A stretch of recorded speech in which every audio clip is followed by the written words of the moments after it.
Question again. So tell me about a time you spotted an opportunity before others and what you needed to do to take advantage of that opportunity. Yeah, I mean, again, a couple examples. One comes to mind is an opportunity in my business in the Middle East. Very strong business in Dubai and Saudi Arabia. In fact, Saudi Arabia Jergens had a share of 35 plus. In Dubai, it was 20 plus. Number one brand in Saudi, number two in Dubai.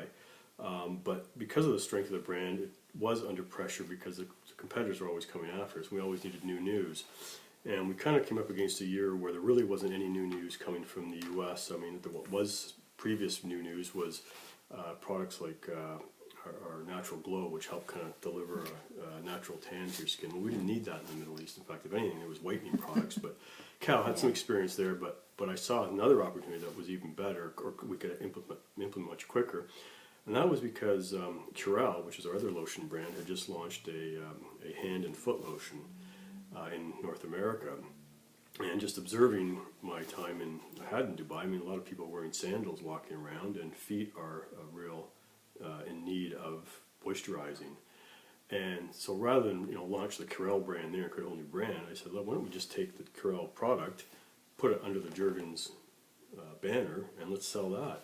And ultimately we did that, and it got us some nice growth, probably a couple % growth just from a launch of a new product line that really didn't exist, and kind of create a subcategory. It's interesting. You would have thought there would have been more of that in the market. There really wasn't a lot of people doing foot lotion. Certainly our main competitors weren't. And this is just a nice opportunity to kind of crack a new market with an existing product. Didn't require a lot of R&D.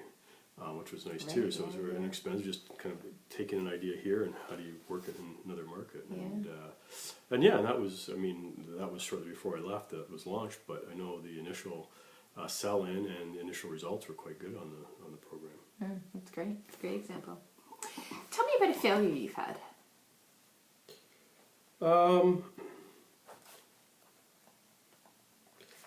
Yeah, and I guess.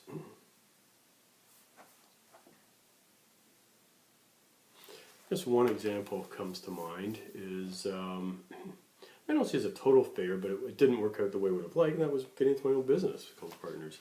And having seen this program, what it was is a meal replacement weight loss program that's carried out in store with a counselor. So it kind of marries up the Slim Fast, which is a meal replacement line of products, but we had much more variety of product in terms of formats. Or not so much formats, but in terms of types of food. So besides, Slim Fast really focused on shakes. We had soups, we had these munch bars, much more variety of flavor. It tends to be, Slim Fast, the strawberry, chocolate, vanilla. We had those, and we had banana. We had a couple other berry flavors.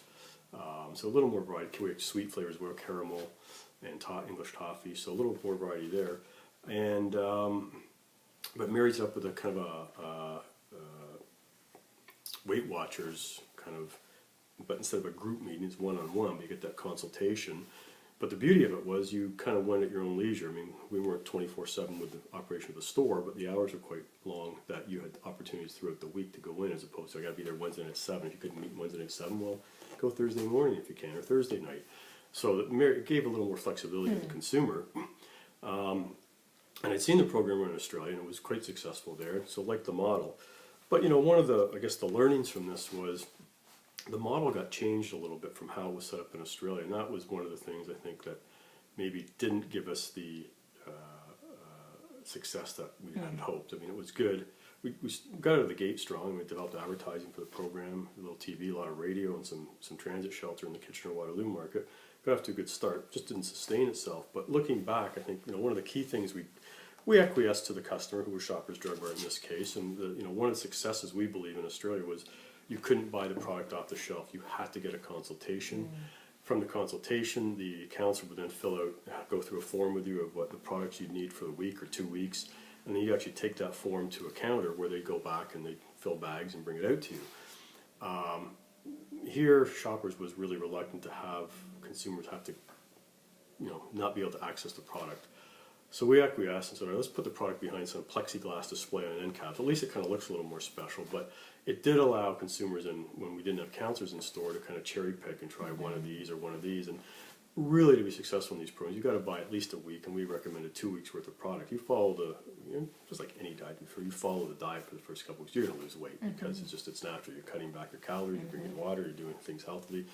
But if you don't, you do cherry pick, you want to try one of these, you're not going to be successful. And I think that was one of the challenges and one of the things, learning that we probably shouldn't have acquiesced on, or maybe even should maybe consider not launching, say like this is important enough to do it this way, but we were kind of down the pipe in terms of shoppers that accepted the program, and one of the partners had worked on them for 4 years before he set up booths. So we were kind of in a stage where, let's get this rolling, and we thought we could overcome it, and to a certain extent we did. But I think that was one of the learnings and why this movie didn't succeed as well as it could have or should have. Yeah, that's a great story. Tell me about a time that you derived insights into a customer or a set of customers and then acted on that insight.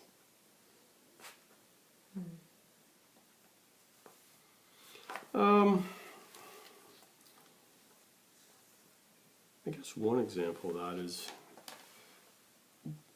with John Frieda. We're about to launch a sub-brand called Brilliant Brunette. It was going to be the largest launch in certainly the John Frieda's history prior to even us owning the brand.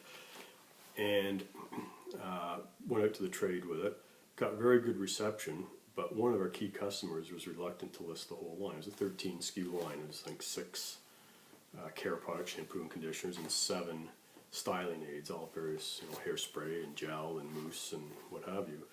And one of the key customers in this was reluctant to bring the whole line in and wanted to kind of cherry pick and bring about 6 or 7. And, I ended up finally going back to them and saying, this is our most important launch in history. It's our biggest launch in history. Really adamant that you bring in the whole line, such that, if you don't bring in the whole line, we're prepared to not even give you anything. And it was a bit of, cat and mouse, a little bit of chicken here, but I just felt strongly that, plus we had other retailers who were committed to bringing them. We were important, we pressed that to them too. It was important to bring the whole line, and we would only sell the whole line, and they bought into it. So I didn't really feel it was right for one customer to say no, and us allow them to not bring in the whole line and have other customers up in arms. So, I think going down that path, it was a bit of a risk. But it was a risk I was prepared to take. This wasn't our number one customer, but they were number 1 or 2 in some of our other categories. But in hair care, they weren't as developed. So it was a good risk to take. And I also said, it's a good opportunity for you to kind of grow your premium hair care business if you bring this in. This is going to be, we're going to market this, support this. So ultimately, they did bring it in, and it was, became our biggest sub brand within the line in the first year of launch. So I think that was the right thing to do. But I guess in terms of the insight was twofold. One, I had other customers who were committed to bringing the whole line in, and I couldn't really go back to them and save face and say, well, we let Walmart off the hook, so you guys committed to it all. Why did we have to take it all when they didn't?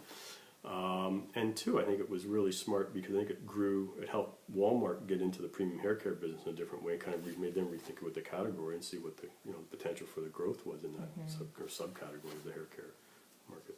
Great. Okay. Give an example of a time that you had to influence someone, like a peer or a manager or a stakeholder or a customer. Tell me a little bit about what the situation was, what you did, what the result was.